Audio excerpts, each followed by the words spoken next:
how you live with that smoke. Hop in, jog in, I'm just kidding, I'm broke. Sit a lot, I've been waiting for the day I don't get my pay. Check will make me happy instead of me getting laid. Never done in the middle with a gun. Put a hole in his chest, put a torch so don't fall right in the sun. But until the desert does, we don't have no fun till we chillin' at my graveside.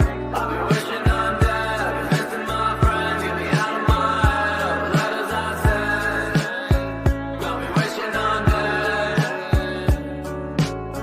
I'll be wishing I'm dead, I've been missing my friends, get me out of my head, all the letters I sent. I'll be wishing I'm dead. What is going on?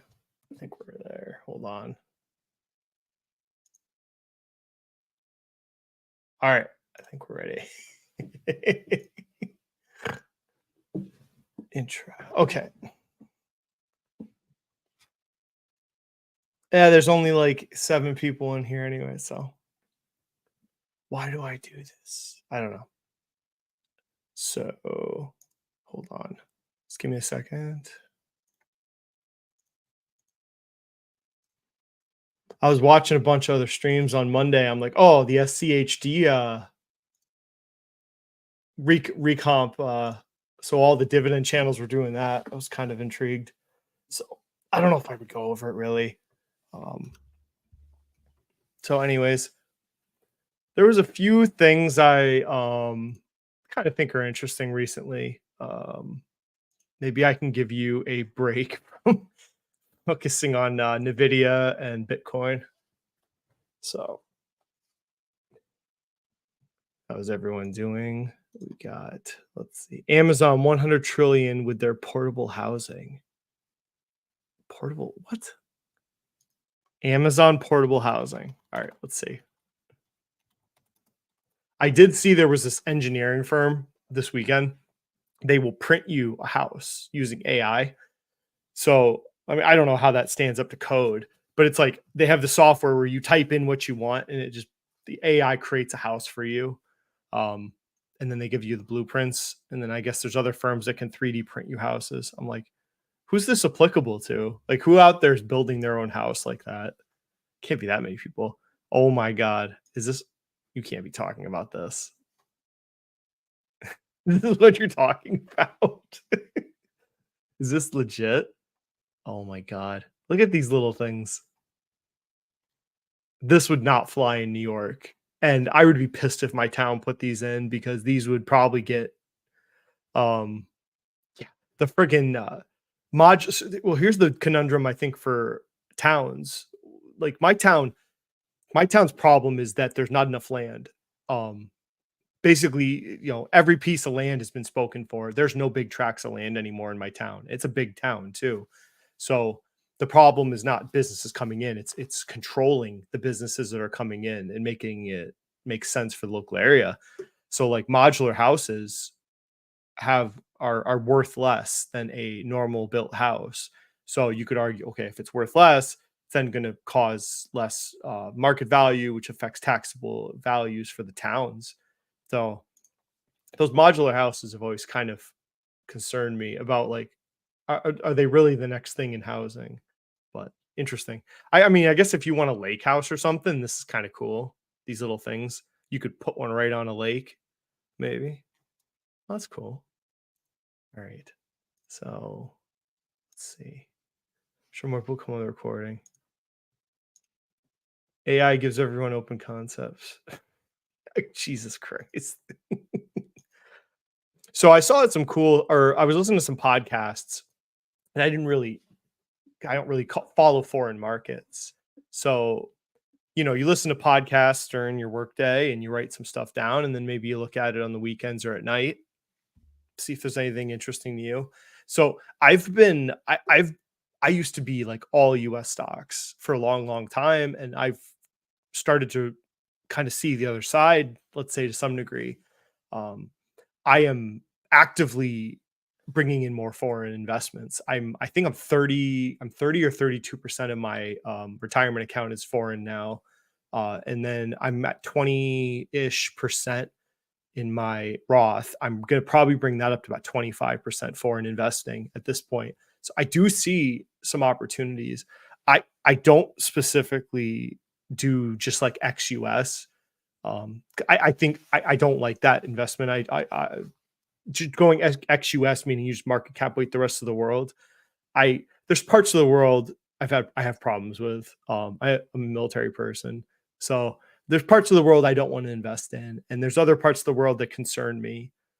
So it's not the whole world for me. Maybe I get this more into this later, additional videos, but I do recognize the value. The U.S. I'm not saying the U.S. is overvalued. I'm not doing that. It seems overvalued. Let's put it that way. And but then I see you see the growing cash flows and income of U.S. companies coinciding with the distortion of the balance of U.S. to international companies. It's a weird place to be right now in investing. So, like, how do you navigate that? I mean, nobody has the answers. I've picked like some factor investment theses where I'm like picking parts of the U.S. and then I'm going to pick parts of the international. I think I'll be pretty good. But this perked my interest because it's kind of it's a play on two parts of Asia, which I'm very bullish on, which I could kind of get into, like Europe and then Australasia specifically. So you're taking out Canada, the Middle East. So it's more targeted international investing.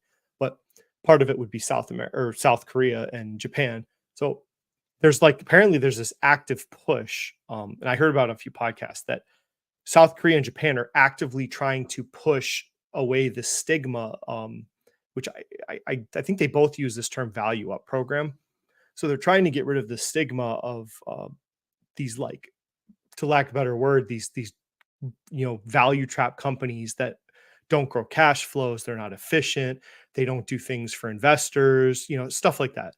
So they're trying to, let's say, grow and get rid of these stigmas that you need to have a discount, right? So there's like the stigma that, you require a discount to invest in these countries due to their lackluster performance. You could see from Japan last year, they had a great year. So it's interesting. They use the term value up program. So South Korea's, like here in this article. So their financial commission is trying to, like, basically push these listed companies to take on, let's say, take on characteristics of the US market, right? Companies that are focused on efficiencies, improving margins, share buybacks, let's say, stuff like this. When I was reading some of it, I'm like, it sounds very familiar to US companies. And maybe this just hasn't been an effort in the past, but maybe they feel the pressure because the US has been so dominant for quite a while now. So the South Korean one, they have this pie in the sky. So you can find this. This is kind of their press release about this. Maybe I should make this bigger. I wish it had like graphs or something. There's nothing I can really. It's just some big boring blob of words. So value up program for corporations. So in South Korea, so they have some pillars. So a set of guidelines provide supported listed companies, voluntary disclosures. So they're trying to encourage these companies to comply with this. Bold incentives, encourage self-initiated participation. Okay. So drop corporate value up plans every year with a medium to long-term perspective, having the board of directors play a key role. Let's see.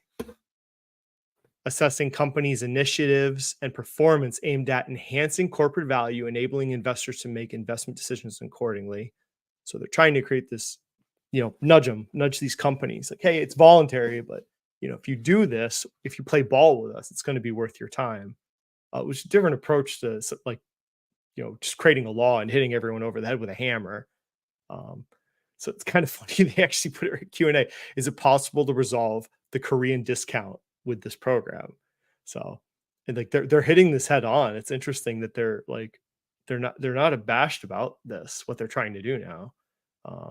Pursuing various policies aimed to upgrade our capital markets. We've made efforts to establish a fair order stock trading market. Our capital market regulations more consistent with global standards to protect the rights and interests of general shareholders. This has been for my whole investing career, why I've always been a U.S. investor. Is like some of these countries, I just look at them and I'm like, are these companies really working in the best interest of shareholders? Or are they just working in the best interest of either the country itself or the political party that's in power at that time, or something like so forth like that?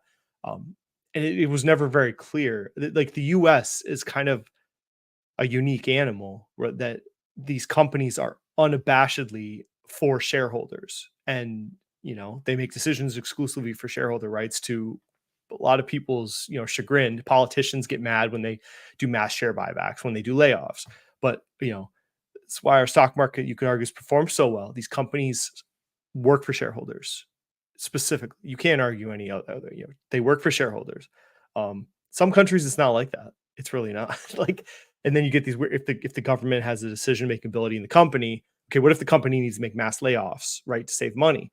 Maybe the political party in power doesn't want to see big layoffs because they have an election coming up, and they're going to use their little gold star or whatever they have to say, no, you're not doing it.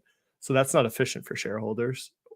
So it looks like there's a clear effort in South Korea and Japan to turn this around, let's say. Like, how hard is this going to be? Easy or hard? I mean, these are cultural changes, you could argue, in these markets. So we'll see how effective they can be. All right, so that's that press release. And you can see Tokyo Exchange has new listing requirements for firms. So similar idea, capital efficiency plan. So you're seeing value up, capital efficiencies. You're seeing kind of similar ideas with these areas. I don't have time to go in huge amounts of detail. Plus, kind of boring. But so move to release a list of that have disclosed plans. So this is Japan now, not South Korea, to increase their capital efficiencies. Latest attempt to improve long languishing Japanese valuations. Again, they're trying to get rid of the stigma of this discounted market. Value up, right? That's their term, not mine. Let's see. So the Tokyo Stock Exchange called for better capital efficiency by listing companies in March. Okay, only 20% of the companies listed on prime market disclosed the measures that they asked. Okay, corporate governance. So they're trying to spur these companies to be more efficient. And I've come across and I've seen this, like, I'll find a really unique industrial product. Let's say Daikin. Daikin makes really, my brother was telling me, like, some of the best heat pumps in the world are Daikin. So, or LG. So you find the technology, it's promising technology, and then you go back, and where is it? It's in a huge, boring conglomerate in Japan. And that's where the product that's innovative, your investment's dead. Like, it's one product of this huge conglomerate that has hundreds of products. Like, there's no investment. So I could see what their problems are to some degree. They're not efficient. It just doesn't make sense. If you have a very efficient product, maybe it's best for shareholders if you spin it off from the mothership, let's call it, which is not the cabinet company I bought. Is kind of what happened. I think that company, this is my opinion, I think that company saw that cabinet business was getting very profitable. They had a great plan to modernize their manufacturing, to improve margins.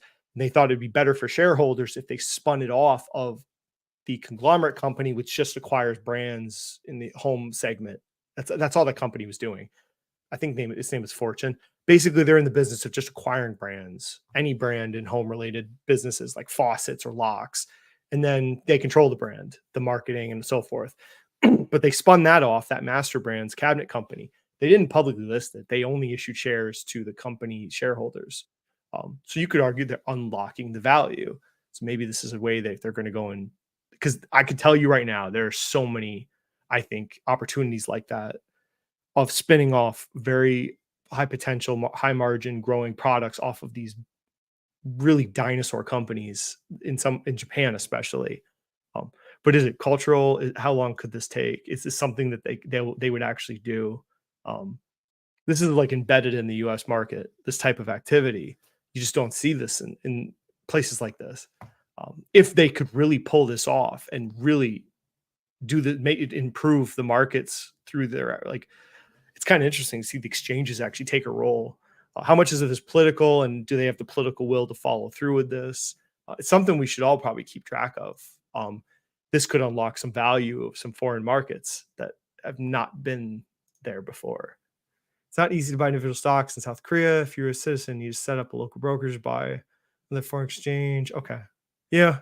It's a lot of problems with some of these. I very rarely buy international stocks outside of ETFs. A few. I've had a few, like CD Project Red.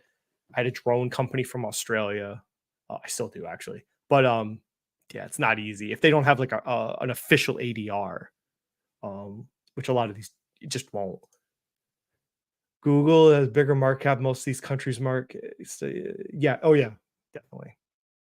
So is there value in the international community after the run that the US has had? I think so. So I've been very actively increasing my targeted international investments. I'm not doing like ex-US, just not interested. There's a lot of parts of the world I think are like shit to for investors. So I'm not buying it in some places. Making Japanese. Oh god, I don't know what that is. I'm gonna butcher this. Keiretsu is what Japanese conglomerates are called. For some reason, that's what the companies there want. And I think some of it is definitely got to be cultural. You know, I'm not from there, so I don't know. But that this is just it's all these huge conglomerates over there, and they have to know that that's not what investors want. And you can see it in the U.S. as soon as a corporation gets to a point where they have like a brand, especially in industrials, when they get some brand or something growing fast, there's like going to be a push to split it off, right? Or they'll split off a failing brand and then dump debt on it.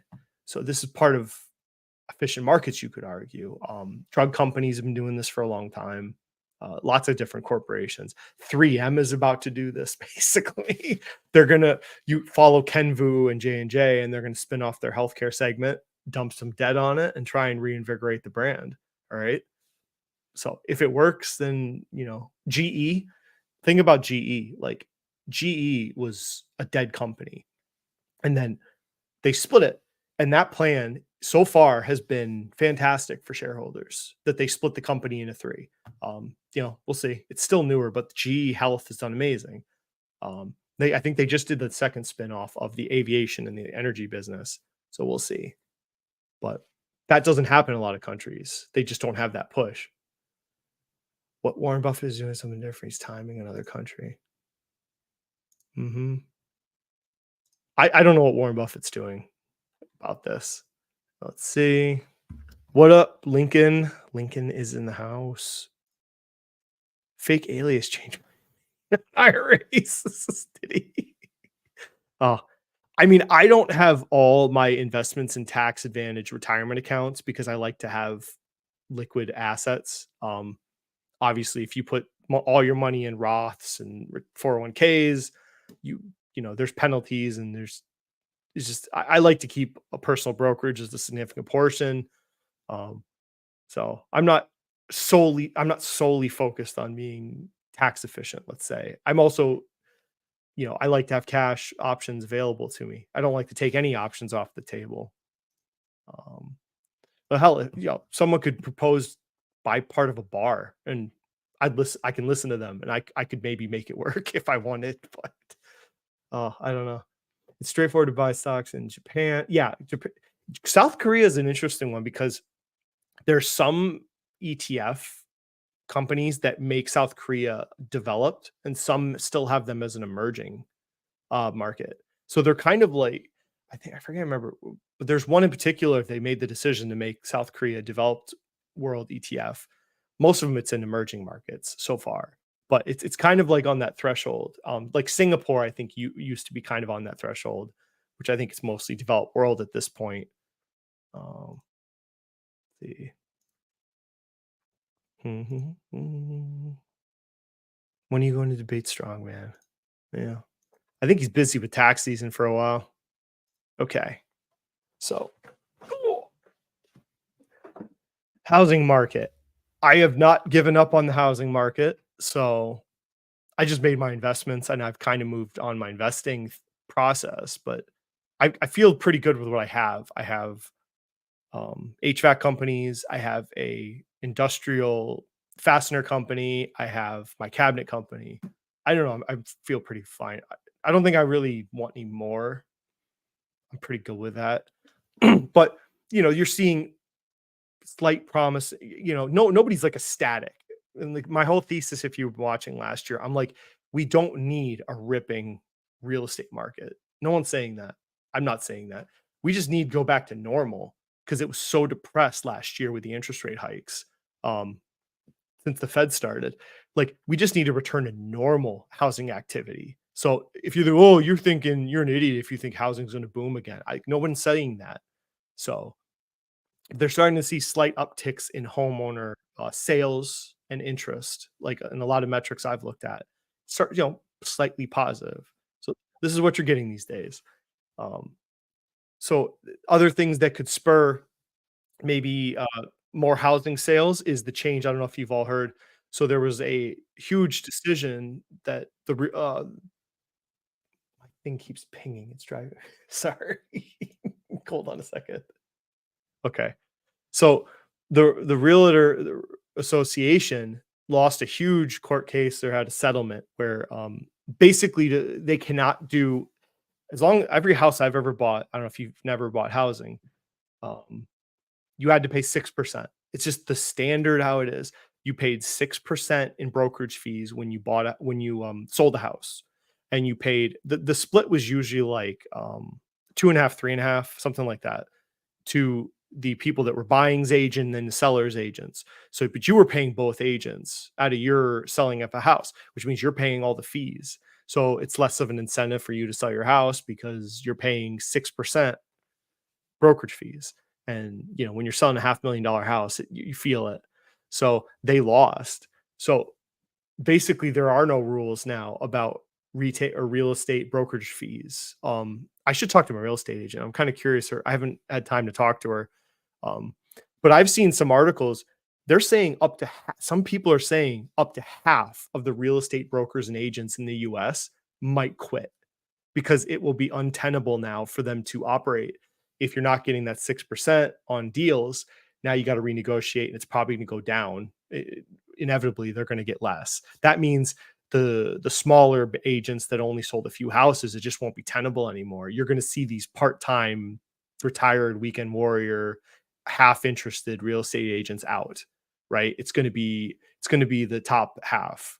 Which is that worse for people like you and me, honestly? Because I interviewed lots of real estate agents when I first started buying real estate. And I got to tell you, it was a pile of shit. I interviewed probably 5 and it was just like, no, just complete. Some of them were just like, one of them was a retired woman who seemed nice, but she was doing this just for fun to meet people, she said, which I don't want to hear. There was this other suave dude that had greasy hair, kicked his ass out. And then there's some other uninformed, lazy ones. It was just like, I was so unimpressed till I got to my real estate agent. Like, and she's a killer. So, is it really hurts people like us? You're going to pay less fees. You're going to have less real estate agents out there. And probably the ones left are going to be the cold stone killers that you want on your side when you buy and sell properties. So if you say you don't need a real estate agent, you're an idiot. All right. You don't have the right real estate agent. If that's what you're going to tell me, maybe you have a shitty agent, but that's on you. Okay. But you want one. All right. The for sale by owner stuff don't even think about it. So, but that could spur real estate now because you're going to incentivize people now because the fees are going to go down, let's say. And they're saying like the whole mantra of the seller paid both agents, that's probably going to go away now, which honestly, that probably should. When you're buying the house, it's kind of weird. Your agent works for you. So, but yeah, you don't pay them. So you're always in this uncomfortable position. Like, okay, this is my agent, but technically she doesn't work for me. She works for the other guy because the other guy's the one writing her a check at the end. So how sure are you that she's in your best interest anyways? Honestly, it's probably better for you that you're going to pay your own agent probably going forward at this point. People don't like that, but I think it'll help you because you want people on your side. You really want to make sure because these when you're buying houses, you want to make sure it's right because if things go wrong, I've heard horror stories of people around me. When it goes bad, it goes really bad. If you buy the wrong house or you get the wrong inspection, you don't check something before you buy, or you're in a rush and you don't think you need this or that, but you really should have. You should have hired a better lawyer to do the title search. Like these are things that need to happen. But housing sales ticking up. Um, they're noticing it. So uptick housing market. Nothing's going to blow you away about it, but positive activity. I mean, really, if we don't get interest rate lowering by the Fed, it's just, this is what it's just going to slightly be this year. We'll have slight improvement. So part of the thesis on homes is that returning to normal does include the rates got to come down at least some degree for homeowners, I think, to really see a spur in home sales. And then recently, like Lennar had their call. So I listened to it because I think it was like, what was it, last Thursday? So it's one of the most recent home builders, right? To talk. They don't I couldn't pull their presentation. They don't have it on their website. It's really annoying. Like you have to watch the investor call to actually, and then you just watch the video of the presentation. I don't know why. I don't know why they do that. But like they talked about demand, like their home sales are projected to like this is Lennar, slight uptick. I think last year they built 73,000. They're looking at maybe 80,000 built this year. So like slight uptick. Some their multifamily interesting. Their multifamily business is unprofitable, but they're seeing a pretty decent double digit for single homes. They talk about there is the demand there, right? They see it, but it's being hampered by the environment we're in. And they talked about it in the call. They're like, what's hampering this demand from actually becoming, real sales? Well, inflation, right? People's purchasing ability is down. So maybe if you had a budget for a mortgage, but now your food bill went up 20-30% and your gas is more expensive. So you have to reevaluate that before you go under contract to buy a house. So they talked about that in the call. Also interest rates. I mean, who's shocked about this? So they think the demand is there underneath. If certain things can happen in the economy, I think they see very, improving climate. Though this is for new homes, which I'm not a huge new home investor because that takes out the remodeling business and the wholesale business, which I'd rather have housing investments that have all of it, the whole picture, right? The whole real estate picture, not just new. If I was going to do new, I wouldn't pick any of these, honestly. If you would ever just, I don't think any of them have a competitive. I doubt any of them have much of a competitive advantage to just buying all of them. If you were going to buy the home builders, I'd rather buy, like I said, because this doesn't give you remodeling, which to me, it's like if people are going to finally get off their butts, interest rates go down, so they could take out, construction loans. They can also take out, loans to remodel a house before they sell it, or maybe the new house they're going to buy because the only house left in town is a piece of shit and you need to fix it up. So I want all of it. But if I was going to do new home builders, I would probably do like this, like XHB. And I think this has some of the suppliers too. It's not strictly the home builders. So you're getting like, yeah. Well, Williams Sonoma was number one because it's done so well. You're getting some of the, you're also getting like HVAC. This is very interesting ETF. You're getting the suppliers and the new home builders at the same time. So I own a lot of these anyways, or are interested. You can see top index holdings, which means they haven't reweighted, right? So here's the fund holdings and the index holdings. So it's kind of interesting. But you can see Toll Brothers. This one I kind of concerning. This is like a electrical plumbing, I think, if I remember. And so is this one. So I don't know. I don't think I'd want to buy all these, but so there's where homes are at. If they're projecting now, I think they're saying June. Some people are saying September interest rate dropped. If you start to see unemployment go up more, that might spur the Fed to lower interest rates. And then I think some of these investments I have in housing could really boom.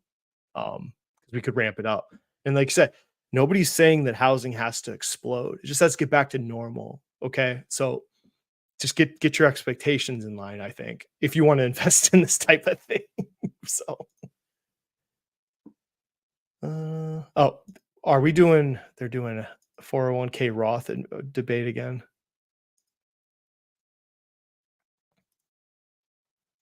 Yeah, here's the actual so Lennar, like, no presentation on their website, but you get, like, a press release that I thought was interesting. But, not bad. I mean, I think the market when I read these, I'm like, "They did fine." I don't think they deserve to go up or down. I think it just went sideways after this. Slight improvements in a few areas, slightly better margins, slightly better housing orders, but they're on their plan. Um I was looking more for like what they were saying, like the demand issues, how they felt about this year. So that's the barometer. I don't know what other home builders had earnings. Uh, so okay, next up. Um, so the DOD budget's out. So this will be a video soon. Uh, I want to do some. I have like 4 or 5 video ideas now. Actually, I think I already said 2 of them that are going to come out. I just need to do more research. And then I'm going to do maybe another ETF review and then DOD budget. Well, I was going to do a military video like a month ago, but I'm like, well, DOD budget's coming out in a month. So what the hell? So I am I going to read the entire thing? I mean, it's like 150 pages and this is just a summary. If you want to read the whole thing, I think it's like 400 pages. So I look for key terms in it that are kind of my investment thesis. And I've talked about it before. Nuclear deterrent slash China, and also cybersecurity, and then drones, and then ammunition. So those are the kind of things I want to look at and see what's changed priority wise, and see where we go from there. I think armament, or just briefly thinking in my head, I'm like submarines was a great investment. I didn't do it lot. I did a pitch of a submarine company in a private group, not public. So maybe someday I'll put it public, but probably not. That's done really well. So if you read the budget, which we went over, I don't know if I went over that part, but submarines specific. I don't want to get too much into it, but the submarine thesis I have, you could just buy it. It's a quality investment. It's a straight up quality investment. You could just buy it and you could hold it the next 40 years and it's going to perform amazingly. The way unless something drastic happens with the DoD budget about submarines and the different classes and the building plan. But like shorter term, I'm assuming in here there's going to be a priority to increase supplies of armaments given what happened in Ukraine, that basically the West blew through their supplies of armaments in like the first like 6 months. We were just dumping all our old ammunition in Ukraine. Jeez, my voice. And then we ran out. And it's like, okay, now what you going to do? So I think there are certain companies that do produce the armaments for the US and European countries. Could be interesting theses. Now, some of them might have run already, but they're going to have, this is going to be years of building up surplus and production capability of armaments, missiles, Gimler rockets, artillery shells. Holy crap. Artillery is the king of the friggin' battlefield still. That's not changed. But I'll get into more like what's happening in Ukraine, I think, doing the DoD or doing the military episode. This is kind of interesting. This is the modern war. We haven't had a modern war since, I would argue, I guess you could say, Persian Gulf War, which was two modern quote unquote militaries, even though we obliterated the Iraqis. But this is the first like nation on nation war for some time. And we're seeing with modern weapons and modern technologies what's happening. And I think a lot of it's actually surprised the West about how you are going to fight the next war. And it's still evolving. So, and then the lessons in Ukraine will translate to the investments we make. But the Department of Defense also has to worry about other things, not just battling, the Russians in Ukraine. I don't think that's very high priority for them. Damn son, I don't smoke. It's been a lot. I forgot to drink too much water today, so that'll come soon. So yeah, submarines, Northrop Grumman. I'll never sell Northrop Grumman. I just never will. I don't even care. I don't care anything about what the budget says. The thesis on Northrop Grumman is solid. I guess I could reaffirm it, but That's a Cadillac stock in my opinion. And then some of the other ones I have are I can go into later. I don't have General Dynamic anymore, although that's done amazingly. But so we'll see. All right. What else did I have? Let me look at my itinerary. Oh, I forgot the headliner. Okay, hold on. Let's go to the headliner.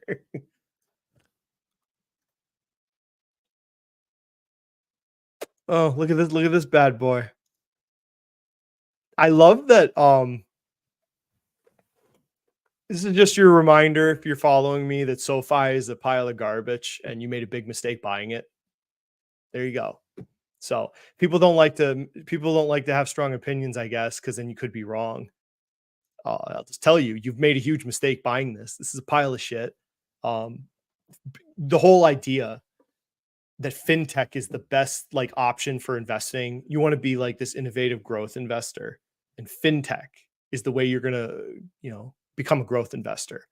It's just still laughable. It's been laughable to me for a long time, and I can't believe these people just won't learn. And when they issued that note, I looked at it, and I'm not going to waste time getting in every detail of it. I understood what happened. Even some of them pretended they don't know what happened. I don't know why it's so hard. SoFi paid off debt with diluting shareholders. This is bad. Okay. What are they going to debate about? They didn't pay. If you're a business, what's a positive sign for a business? Oh, I don't know. You pay debt with operating cash flow, which means from your business, actually the activity of your business generates cash flow that allows you to pay debt, and reward shareholders, make the company better, the balance sheet better. No, they're not going to do that though. And they're going to tell you they saved like $40 million in preferred share payments. Okay, whatever. It doesn't matter. The whole point of why it got punished is it's the same thing as any other company. You paid debt off at the expense of shareholder equity, right? And you got punished and you deserved it. These people are so unwilling to just accept that they've made a terrible investment. I watch their live streams every time they get their hopes up as SoFi goes up a little bit, creeps up for 5 days, and then something comes out and it drops 10-15%. And it's been through this for like the last year. This is what the stock has done. And again, they don't understand. They can't understand. It's not about how many customers it's not about customer acquisition. That's not SoFi's problem. This is what they always go to. The bulls, first thing they tell me why SoFi is so awesome, because they're growing their customer base. Okay, cool. It doesn't matter. It doesn't matter. The reason SoFi is punished is because what are they doing with customer deposits? They don't talk about that, the bulls. They really don't. What are they doing with customer deposits? That is what is concerning. They're not improving the degeneracy of their loan book.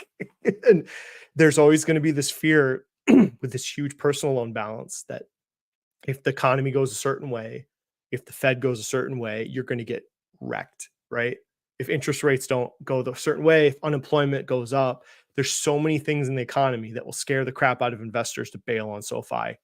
And this was going to keep happening, these 15% drawdowns, when some bad piece of news or some small piece of news punished. And you're going to tell us it's not fair. It's very fair, though. I mean, they grew this way intentionally. So this is the company they've created. And we haven't even figured out how much money they're paying the NBA. I bet you they're paying the NBA a fortune for those logos on the courts and all the commercials I've seen. Where's that money come from? And then, okay, customers are coming in droves. Okay, well, they're paying the highest interest rate on on customer deposits. Maybe Robinhood's more, but they're pretty high. So they're increasing expenses to bring in customer deposits. It's just a disaster. And I thought maybe some of them might start questioning when there was that 15% drawdown on the convertible note. I was like, surely some of them maybe, like, is this it? Is this when they finally, some of them maybe start to doubt like what they're doing?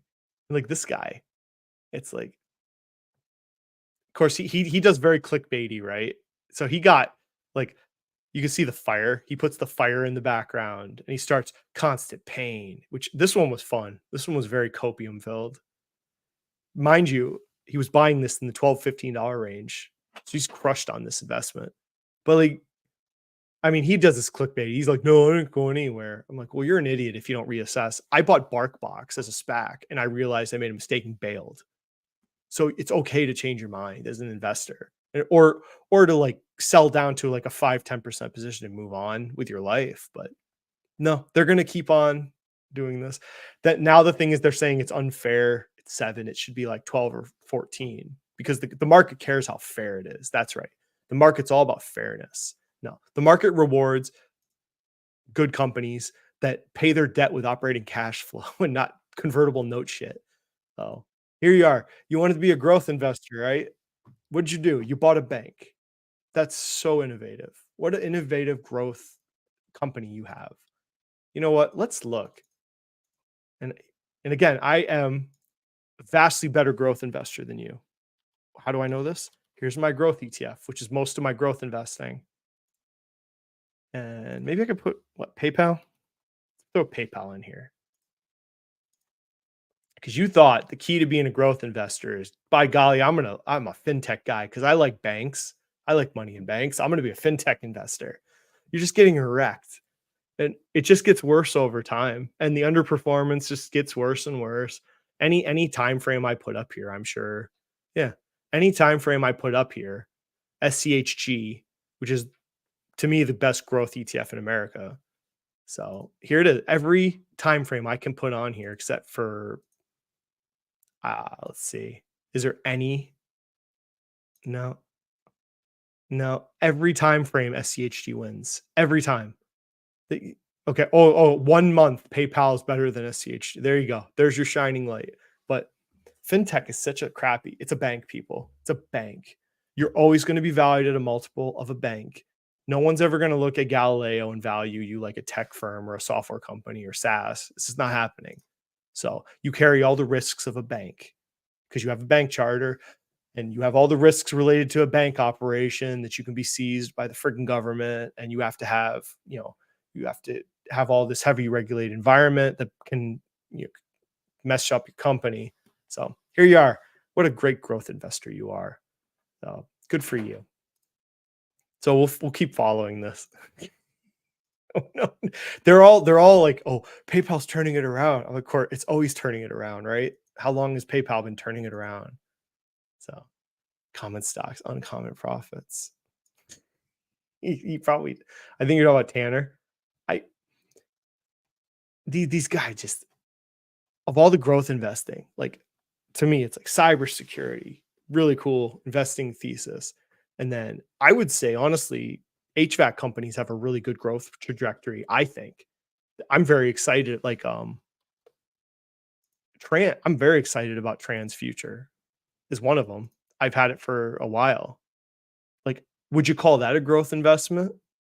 172% in 5 years. This company's got a great growth trajectory, right? It's a very high tech company in a hugely growing market with the heat pumps and the efficiencies of the energy needs to be or HVAC needs to get more efficient. This company's right on the edge, right? Perfectly placed. And I'll push my bags. Carrier. I mean, there's growth and innovation. It's just to be so focused on fintech. What are you doing? So you can reassess yourself. Like you don't have to keep down this route. So but they won't because they get the views. They get the views and they'll keep doing it. So be it. But okay, 3M. I'll switch to 3M. 3M 3M's kind of interesting. I'm not sold on it yet, but so I'll listen to this tomorrow when I'm at work. We don't have all the particulars about the split. So they're splitting the healthcare segment of, I don't think there's anything here yet. No presentation. No.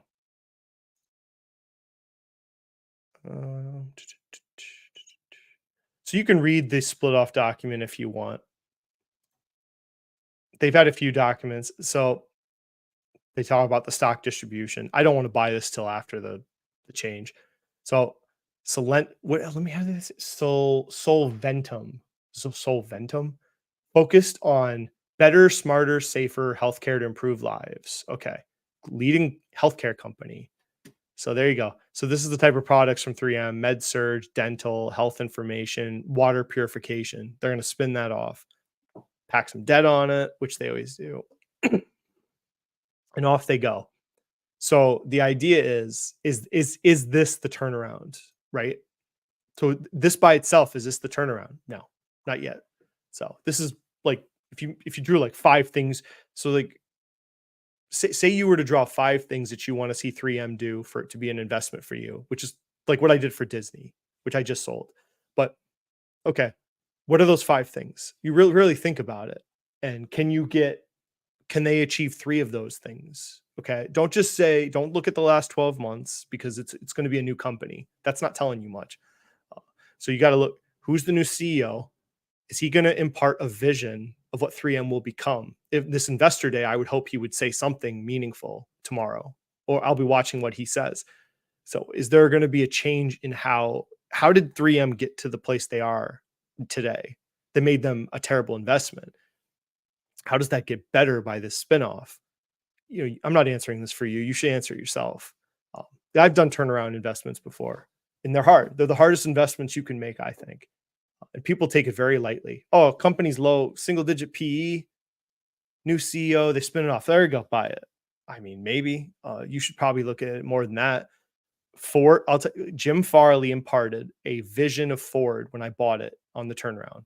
There was a vision that was a change to Ford, and I bought into it. And the stock was $6 or something, and it went up to like 25. There was a vision. All right. It's not just a new CEO came in, he's going to cut costs and improve margins. Like, what is 3M going to do? Is the medical segment, are they the slow growing, terrible margin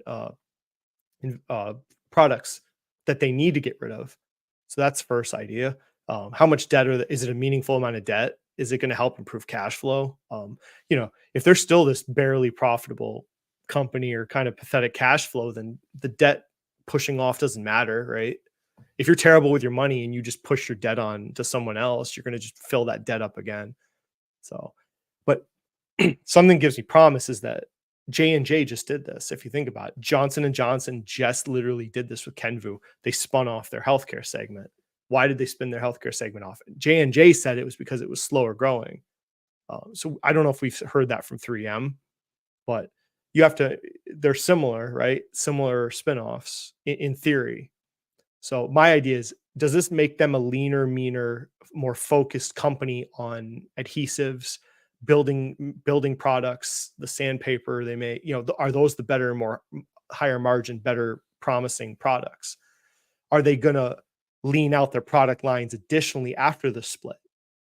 I don't know. See what he's going to say, because that's a Procter & Gamble. That's what made Procter & Gamble so good. Procter & Gamble used to have hundreds and hundreds of products, and then they brought in new management and they started to lean out their product lines to the more promising, more profitable products. They sold some of them and they closed some of their products. Is that what 3M is going to do?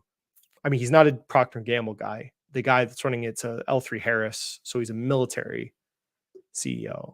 So you can go look at his background, which turnaround plays, in my opinion, the CEO is very important to impart a vision of what is going to happen. And I know you could probably look at, well, CEO changes, if you looked at 1,000 companies, are meaningless. I've seen those studies, but this is not just an investment. It's a turnaround play. What is the CEO imparting? Because Bob Iger imparted a vision to Disney before I bought it. And, it did very well. So maybe it's garbage still. We don't know. But this would be an interesting, if you can see it, this is kind of an interesting five-year hold, right? If this doubled in 5 years, and people are so short term, I know you all say you're long term, but you're really not. If this doubles in 5 years, that's a mega successful investment. So if this goes from $100 to $200 in 5 years, it's a runaway hit of an investment. So maybe people get so freaked out if, like, in a year from now it goes from 100 to 118. I mean, you're off to a good start on a 5-year basis. So expectations are important, right? How many investments are going to 9, 10x like Nvidia? Um, so that's where I'm like, could this double in 5 years? It's kind of just in my head thinking to get on that train because Carrier I think could double in 5 years from where I bought it, and we're on our way to it. So Dan sounding like a PayPal investor. For the love of God, why have you done this? I mean, anything could be a turnaround. I haven't heard anything from PayPal though. It's like there is no product line that is defensible. Whereas 3M, you can see the defensibility of their construction and their product lines. I think have very defensible businesses. But can they grow them and increase efficiencies? I guess is more their problem. But PayPal, Jesus, I think they have to fight to exist. Honestly, I think PayPal's just got to fight to exist. There's freaking the hunter at the freaking gates on every side. So just watch. Oh, okay. Oh, you're asking Andrew a question. So we'll see. So yeah, we'll see what they say tomorrow. Maybe next week or week after I can cover it. I'll listen to it at work, so I'm working. But see if there's anything that if they don't say certain things, then I'm just going to put it aside for now. I don't want to buy this until after the split. I really don't. I don't want no part of this, whatever this split business. And my friend, I had a few friends ask me, well, internet friends, not real friends, but like they asked me about what they should do with Kenvu.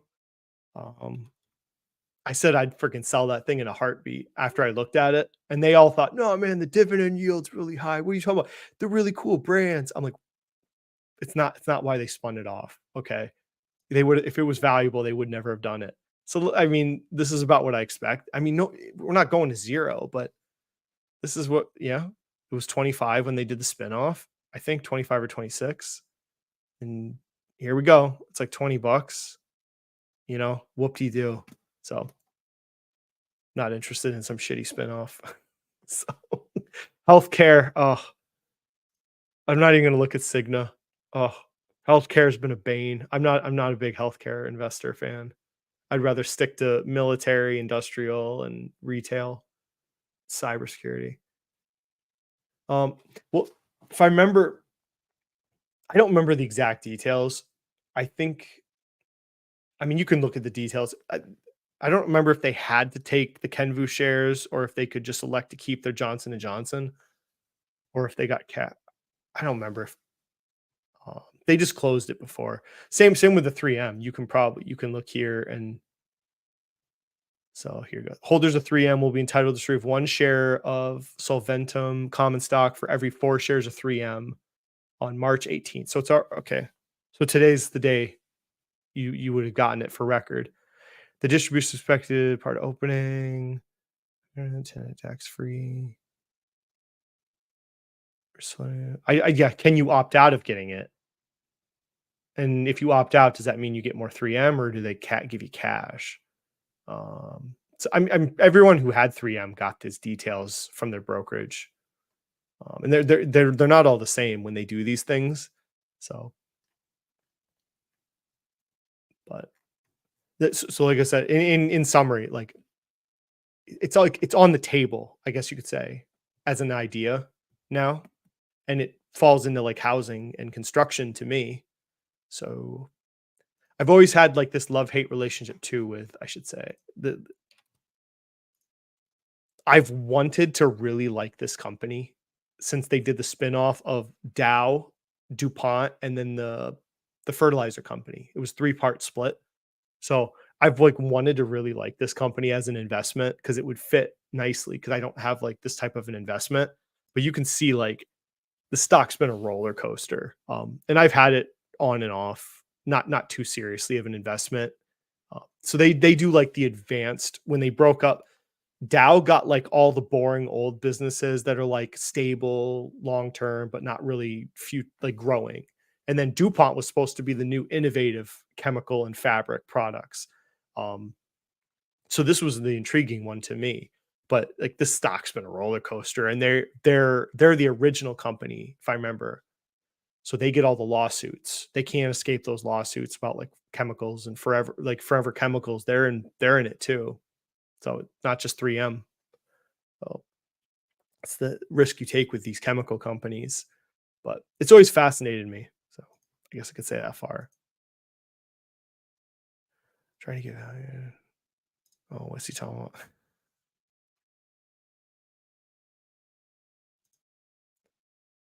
Yeah, Paul, like the funny thing about Paul, like ironically, Paul actually might do all right with 3M if he still holds it, which he might have sold it by now. I don't know. His original thesis on 3M was like so clownish.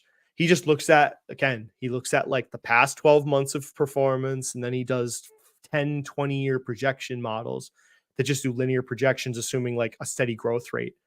How do you like a steady growth rate of these chemical companies? Like these things are very cyclical with the economy, right? Because manufacturing needs chemicals and fabric materials. So, increasing and decreasing activity to draw like the way he DCF 3M when he bought it, he literally just bought it because it was cheap, right? And so far, it's been a pile of crap for him. I think he bought it at 95, and it's just floated up and down around 9,500. Um, but it might work out accidentally because just a year after he bought it, now they just so happen to might be going through the spinoff, which might unlock some value, which is just funny. Like it might actually work out accidentally for Paul. Although I'm sure he'll screw it up. He'll like sell the stock prematurely or he'll short it or something. So he's always proven himself to never, never underestimate his ability to fail at investing and then admit that he's really smart. So, but you can all make your own decision. So, like I said, think of the bar. Like, I think people are so concerned about being right and wrong in the present with investing. And you can see I bought Crocs when it was 110. It went all the way to 70. And my whole thesis was ruined, right? Hey, dude sucked. That's why I bought it. But I just like, you know what? Core business is there. The company's good. The margins are fine. I'm not that concerned. Now we're at 130. It just sometimes it doesn't work on your timeline, but so who knows? This could work out, right? But it's not like I don't know why people won't like right now buy or sell. It's like I don't know yet. All I can say is it's like it's on the table. Whereas before this information, I would have laughed at you if you asked me about 3M. Told you get the hell out of here. But this is a new day, maybe. I mean, I'll tell you another company that could do a spinoff. I mean, I'm always aware of these companies. I'm not unaware of these companies. This is another company that should probably do a spinoff. All right. Same idea as 3M. This is a boring, unimpressively growing geriatric conglomerate company that does nothing right for investors. Stanley Black and Decker. It's been a turd for a long time. Could they, as it presently stands, I don't understand why you would buy this thing. It makes no sense. Nothing is interesting about this thing, but it could change, right? There could be a change in the company. Like, what are those 5 things you'd want to see? Could they get 3 of those 5? And you got to make them real changes. Not new CEO. Okay, new CEO, but what is he saying? Changing their model of how they do business. Okay, how involved is it? Could they just change? Maybe they could just decide not to do whatever change they propose. Is it a real turnaround? Because this company, there could be some unlocked potential, maybe, but maybe not. That's up to them. But you can see this thing's been such an unimpressive stock for a long time. There's just nothing here. I find that anything meaningful about this company. I've heard people telling me that like they have a moat. Like I disagree with you on that. This company does not have a moat that's defensible in any way. I think there's just all sorts of problems. Like Harbor Freight just taking their business left and right, and you can't look at Harbor Freight because it's a private company. So you can't even compare the tools sales of Stanley Black & Decker to Harbor Freight because you can't look at Harbor Freight's side of it. But that's where I suspect Harbor Freight is kicking their butt. And as they're going down, I'm assuming Harbor Freight is going the other way. So that's the scary thing about this type of, you can't tell how bad it is. So another I mean, maybe someone's going to tell you it's a great value. Just shoot me value investing. So, anyways, next video, I'm going to do it. So it'll be a value versus quality discussion. There's going to be an ETF review. There's going to be a video about portfolio diversification. These just take time. Kind of busy right now with holidays, kid stuff. Just take time to develop. And then a military video. So that would be it. Great. Let's see. Stanley Black & Decker so bad they lost their contract with Napa to sell Craftsman. It's yeah, like basically they took Craftsman and they just slapped the Craftsman name on their freaking Black & Decker Husky products. It's such a travesty when I go to Lowe's and I see Craftsman just spewed all over the store. Because I have Craftsman hand tools in my basement. I still have a Craftsman lawnmower, a real one. I still have Craftsman saws, like the old stuff. And it's like what they've done, they bastardize the whole brand.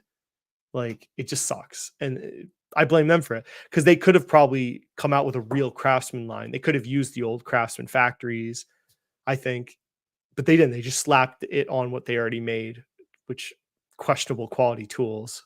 So anyways, thank you for watching. I need to get a glass of water, freaking dying. So enjoy the markets this week. I don't really have anything buying right now. I haven't really bought tons. The cabinet investment was really the last huge investment.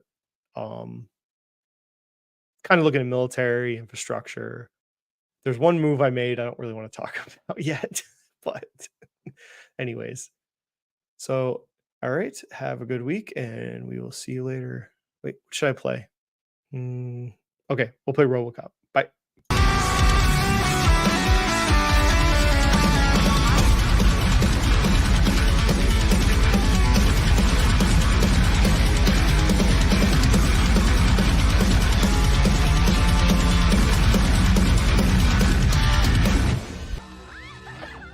Thank you for your cooperation. Good night. I'll buy that!